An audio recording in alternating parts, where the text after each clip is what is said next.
Olá, muito bom dia a você que está chegando agora na segunda hora do Jornal da CBN, edição desta quarta-feira, 22 de março de 2017, para saber que a Câmara dos Deputados concluiu a conferência das mais de 1.700.000 assinaturas do pacote de 10 medidas anticorrupção. O relatório sobre o processo de conferência foi para a Comissão de Constituição e Justiça, que vai dar o aval para o presidente da Câmara, Rodrigo Maia, enviar o texto ao Senado. Você lembra que em dezembro agora de 2016, o ministro Luiz Fux do STF determinou que o pacote voltasse à Câmara, porque teria sofrido mudanças que desfiguravam por completo a ideia central de combate à corrupção. Para conversar sobre este e outros assuntos, nós convidamos o Procurador da República, Deltan Dallagnol, que é o coordenador da Força Tarefa da Lava Jato no Ministério Público Federal. Procurador, desde já, muito obrigado pela sua gentileza de estar conosco. Um bom dia para o senhor. Bom dia, Milton. Bom dia, ouvinte da CBN. Já começo o dia me informando bem, porque isso para mim é novidade, essa da conferência de assinaturas realizada, ter sido finalizada. E como é que o senhor recebe essa informação, procurador? Você sabe qual foi o resultado, Milton? Foi de aceitação. Ah, que ótimo. Fico muito contente. Eu vejo essa contagem de assinaturas, essa ordem do ministro do STF para que as assinaturas voltassem e o projeto voltasse para a Câmara com uma nova oportunidade da Câmara de reapreciar essas propostas. Veja que quando nós oferecemos esse pacote de medidas, o nosso propósito, o nosso objetivo não saiu da nossa cabeça. A gente estava lidando com problemas da realidade, com problemas concretos que fazem com que o sistema de justiça criminal não funcione como uma regra, que faz com que 97% das pessoas, em relação a quem existem provas de corrupção, acabem absolutamente impunes. Ainda que se possa discordar de modo razoável de algumas das medidas, ainda que se possa aperfeiçoar todo o pacote, nós precisamos de solução para esses problemas. Se discordam das nossas propostas, daquelas que nós oferecemos, então que proponham outras e que aprovem outras. Quando eu olho o que aconteceu naquela noite em que as 10 medidas foram desfiguradas e quando eu fui ler as manifestações dos vários deputados naquela noite, que hoje estão escritas, disponíveis no site da Câmara, o que eu percebi foi que vários não sabiam que estavam votando, que as justificativas dos seus votos não correspondiam ao conteúdo das propostas. Assim, a minha expectativa é de que esse processo possa ser renovado na Câmara e que nós possamos encontrar uma solução diferente. Agora, procurador, coincidência ou não, no momento em que o pacote volta, nós estamos também acompanhando deputados, senadores e partidos discutindo novamente a questão de abuso de poder de autoridade, anistia de Caixa 2. Aí eu pergunto ao senhor o seguinte: o senhor não teme que a pressão e a apreensão de políticos volte a desfigurar as medidas?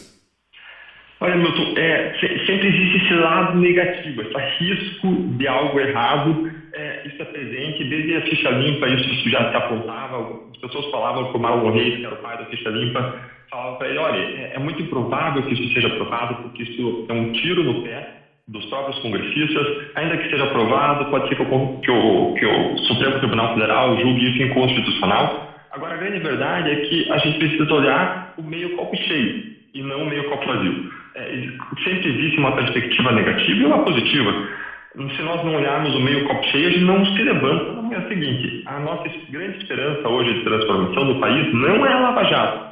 São sim as reformas que podem vir, as reformas do sistema de justiça, a reforma do sistema político, que ainda não aconteceram. Nós precisamos caminhar nessa direção. A Itália é sempre nossa referência sobre o que aconteceu. E lá na Itália é interessante porque aconteceu exatamente o que você coloca nessa pergunta. Lá aconteceu que a pauta de reformas contra a corrupção foi substituída por uma pauta de supostos abusos do Poder Judiciário. E o que aconteceu na Itália foi que o estado da corrupção ficou pior depois da operação do que antes. Porque logo depois da operação, os níveis de corrupção diminuíram. Da Operação Mãos Limpas da Itália, muito famosa. Logo depois da operação, os índices de corrupção diminuíram. Mas isso não foi acompanhado de reformas consistentes. Os políticos mudaram a lei para garantir a própria impunidade. O que aconteceu em seguida foi que as pessoas passaram a ver, mesmo nesse caso gigante, imenso de corrupção, os próprios políticos asseguraram sua impunidade, quanto mais os outros que vão vir forem pequenos. A sociedade perdeu a esperança, se perdeu a oportunidade de fazer as reformas e, além de tudo isso, os próprios jornais, naturalmente, passaram a não dar mais espaço para notícias de corrupção, porque depois de algo imenso, tudo o resto parece pequeno. E o resultado foi que a corrupção não só continuou, mas piorou depois da Operação Mãos Limpas. Nós podemos aprender com nossos próprios erros, mas é sempre melhor aprender com os erros dos outros. Agora, quando falo aqui, por exemplo, de abuso de autoridade, vamos pegar um caso de agora, porque exatamente esse discurso volta com força para dentro do Congresso Nacional a partir de uma outra operação da Polícia Federal, Operação Carne Fraca, fizeram retornar essa pressão sobre regras contra abuso de autoridade. Esses tropeços na divulgação da informação não acabam prejudicando outras investigações, impactando credibilidade de investigações como a da Força Tarefa, reforçando a necessidade de uma lei que contenha realmente o abuso de autoridade? Não está na hora também de se pensar de maneira mais seriamente sobre esse assunto, ou não há essa necessidade? Milton, vamos separar os dois assuntos. O primeiro assunto, a divulgação que aconteceu nessa Operação Carne Fraca. Eu não conheço o conteúdo das investigações, até onde eu sei, boa parte do conteúdo ainda está sob sigilo, sob segredo de justiça, então eu não posso falar sobre uma investigação que eu não conheço de modo profundo. Muitas vezes, sobre algumas investigações, sobre o que acontece, se constroem narrativas inclusive a partir de partes interessadas, a partir de outros valores, interesses que podem também ser válidos. Então, não tenho condições de falar disso. Agora, em relação ao abuso de autoridade, é sim preciso nós caminharmos para uma modernização da lei de abuso de autoridade. Mas isso não é aquilo que foi proposto no ano passado. O que se propôs no ano passado foi, sob a roupagem de lei de abuso de autoridade, que é uma roupagem simpática, bacana, todos nós queremos que os abusos sejam coibidos, o que se objetivou, na verdade, foi cercear a independência do Ministério Público e do Poder Judiciário. Veja que os grandes motivos alegados na comunicação para justificar essa discussão dessa lei, como a carteirada, como o fim daquela aposentadoria compulsória dos juízes com uma pena administrativa, são tópicos que não foram abordados pelas novas propostas de lei de abuso de autoridade. Pelo contrário, o que aconteceu sim foi criar crimes de interpretação da lei que poderiam ser usados para reprimir a atuação do Judiciário e do Ministério Público em grandes investigações e colocar o poder para acusação criminal contra os juízes e os promotores, não nas mãos de um órgão imparcial, mas sim nas mãos do próprio investigado, o que abriria espaço para uma ampla retaliação das investigações e da atuação contra pessoas poderosas. É isso que nós vimos acontecer, infelizmente. Agora, deixa eu entender o seguinte, o senhor concorda com a ideia de que se deva discutir a questão do abuso de autoridade e aceitaria aí um debate sobre esse assunto no intuito de criar uma regra para tal, ou o senhor entende que não há essa necessidade? Existe sim essa necessidade, Milton, e nós somos favoráveis ao avanço de uma proposta que seja consistente e que agrave penas, que torne mais severos os abusos de autoridade. A nossa lei é lá da década de 60, está defasada, as penas são pequenas.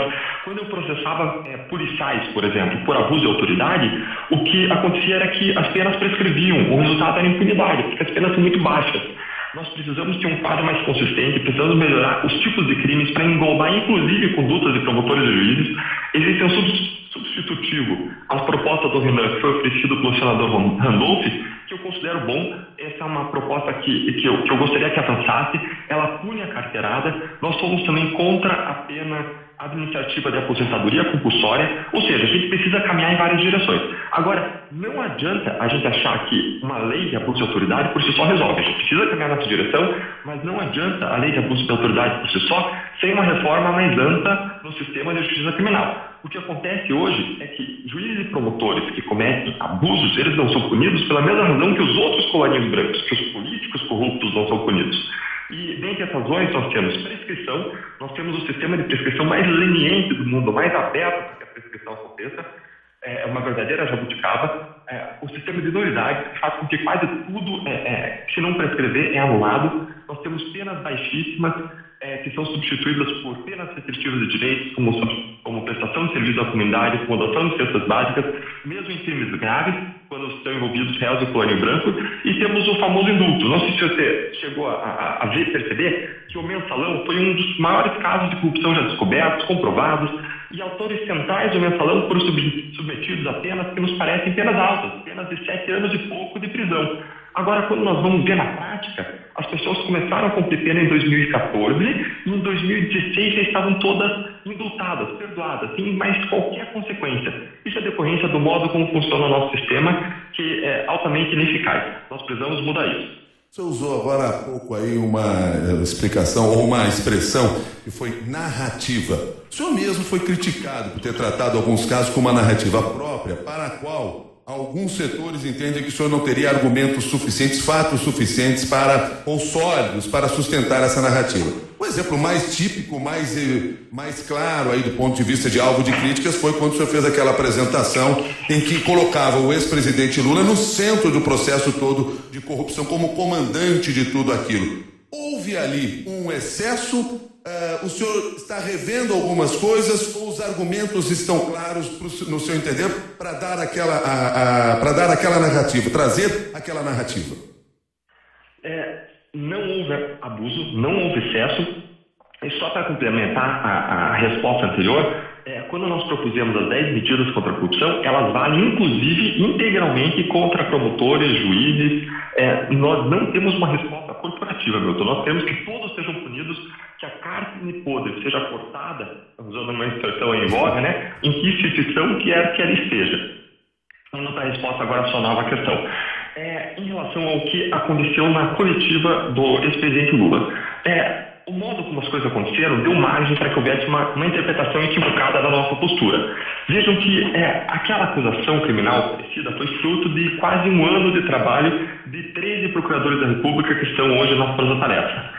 Em segundo lugar, a gente seguiu todas as diretrizes de comunicação. A Lei de Acesso à Informação determina que se dê ampla publicidade a fatos de interesse público. Nós seguimos diretrizes de comunicação do Conselho Nacional do Ministério Público. O órgão interno de comunicação nosso, da Procuradoria da República, recomenda que nesses momentos sejam realizadas coletivas, e as coletivas com gráficos foram objeto de recomendação dele. A gente seguiu um padrão que já tinha acontecido em coletivas anteriores, de apresentações didáticas com gráficos que explicassem visualmente o que a gente estava apresentando. E o conteúdo daquela coletiva reflete, em parte, o conteúdo da denúncia. Ou seja, parte do conteúdo da denúncia está refletido naquelas apresentações, naquilo que se falou naquele momento. Agora, o que aconteceu? Na minha leitura, um dos problemas que aconteceu foi o fato de que várias pessoas falaram: olha, eles estão descrevendo o papel do ex-presidente como um ator central de uma organização criminosa, mas eles não estão acusando ele por organização criminosa. Isso não faz sentido. Então, o que eles estão fazendo é extrapolar o que eles deveriam fazer. Eles estão usando esse momento para fazer uma acusação que não compete a eles. E isso não tem razão jurídica, então, logo, eles estão atuando para talvez, enxovalhar o ex-presidente. Agora, isso não procede, esse raciocínio. Por que não procede? Porque nós acusamos ele por crimes de corrupção de mais de 80 milhões de reais, por vários crimes de lavagem de dinheiro, e as pessoas que estão nos altos níveis de hierarquia de organizações criminosas, elas não sujam as mãos, elas não vão, um general que determina crimes de guerra, por exemplo, fazendo uma analogia, ele não vai ao campo de batalha pegar em armas. Isso faz com que a prova em relação às pessoas que estão nos altos estratos de organizações criminosas sejam provas que nós chamamos de provas indiciárias, provas circunstanciais, e isso faz com que nós precisemos explicar o papel do ex-presidente naquele esquema criminoso para explicar a responsabilidade dele sobre os crimes que foram praticados. E os crimes que foram praticados são da jurisdição de Curitiba, o que faz com que a explicação do papel do ex-presidente naqueles crimes praticados seja da jurisdição de Curitiba. A própria decisão do juiz Sérgio Moro, que reconheceu a denúncia, colocou isso de modo muito, muito explícito. Esses fatos eles não foram colocados à toa. A explicação das circunstâncias em que o crime aconteceu não foram colocados à toa. Foram colocados para explicar, dentro do nosso dever, o papel do ex-presidente da República no esquema. A nossa postura foi, como sempre, de transparência, de prestar contas e de nos submetermos ao controle da sociedade. Agora, por favor. Só para finalizar, a gente pode explorar mais isso se for a linha que você gostaria de seguir. Agora, as acusações foram oferecidas porque existiam, no entender de 13 procuradores da República, de modo unânime, provas suficientes para submeter o ex-presidente a um processo criminal. Houve avanço nessas investigações desde aquela apresentação até agora em relação ao ex-presidente Lula? A acusação é sempre um primeiro momento, um primeiro passo para você, no caminho de uma sentença, de uma decisão judicial que vai ou absolver ou condenar a pessoa. Ao longo da instrução processual são colhidas uma série de provas e, além disso, em paralelo, foram oferecidas novas acusações. Nós temos que lembrar que as acusações da Força Tarefa do caso Lava Jato são parte de um todo maior. Foram oferecidas 2 acusações contra o ex-presidente em Curitiba, na Força Tarefa. Agora existem 5 ao todo. Existe uma acusação no âmbito da Operação dos Zelotes, existe uma acusação no âmbito de uma outra operação de Brasília, existe uma acusação que foi oferecida pelo próprio Procurador-Geral da República. Todas todas elas ensejaram o começo de processos judiciais e o ex-presidente está respondendo e vai ser julgado no momento apropriado. Aqui em Curitiba, por exemplo, numa nova acusação, foram imputados fatos relativos a desvios de recursos em contratos entre Petrobras e empresa Odebrecht e, inclusive, foram imputados crimes de direcionamento desses recursos em benefício do ex-presidente, inclusive referente à propriedade que seria usada para a construção do Instituto Lula, inclusive em relação ao apartamento que ele usa, que é o apartamento contíguo àquele que ele tem em seu nome em São Bernardo do Campo. Ou seja, existem duas coberturas lá, uma do lado da outra, ele usa as duas, a segunda delas não está no seu nome e não foi comprovado nos autos até hoje o pagamento de aluguel. E ainda conseguiu se comprovar que existem evidências apontando que o dinheiro que veio lá desse grande esquema da Petrobras foi parar nesse apartamento, na compra desse apartamento contíguo que ele utiliza hoje. Ou seja, nós vamos escolhendo provas, nós vamos oferecendo acusações criminais, essas acusações criminais não são a palavra final, essa cabe sempre à justiça, agora as investigações estão sim caminhando e evoluindo. Procurador, uma outra questão que também está sendo debatida no Congresso Nacional e tem a ver com o que a gente já conversou antes aqui. Caixa 2, e aí eu estou me referindo aí aos movimentos que existem na tentativa de aniciar Caixa 2. Isso aí estava dentro desse grande movimento que o senhor falou, dos riscos que nós corremos depois de todas as denúncias de corrupção?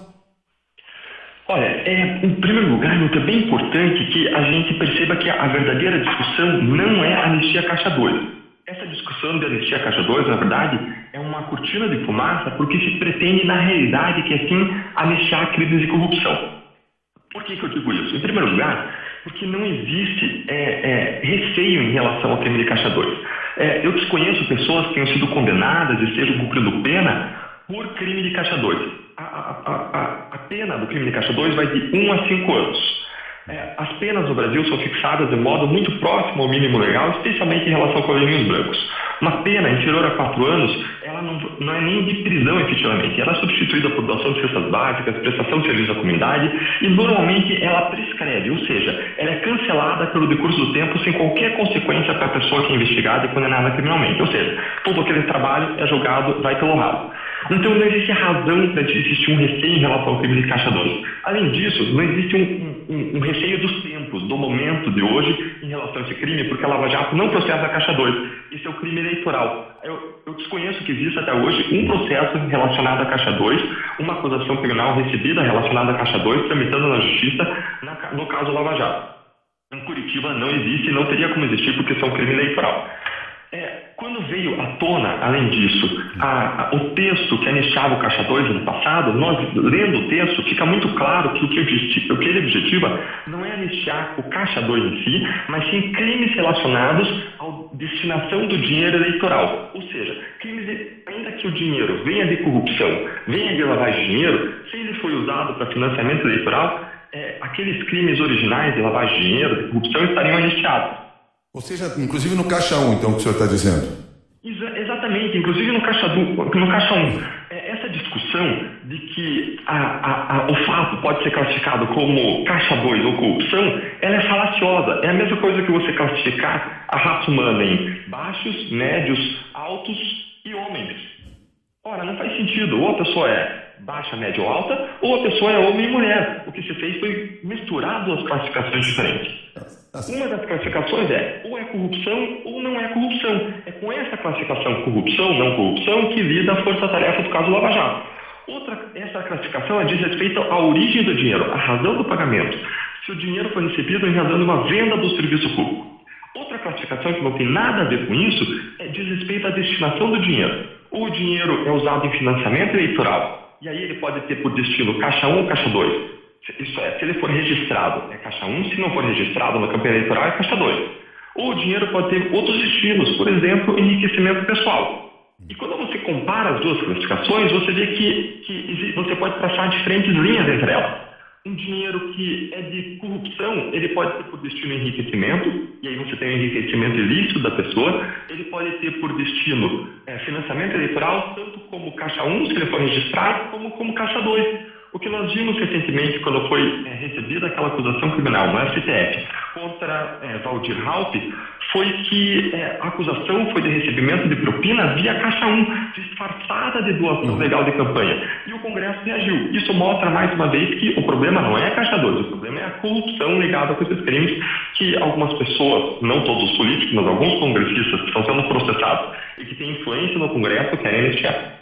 Procurador Deltan Dallagnol, quero agradecer a sua gentileza de conversar conosco aqui no Jornal da CBN, que a gente tenha novas oportunidades aí, porque temos vários assuntos ainda a serem esclarecidos, e eu lhe agradeço pela participação hoje aqui no Jornal. Um bom dia para o senhor.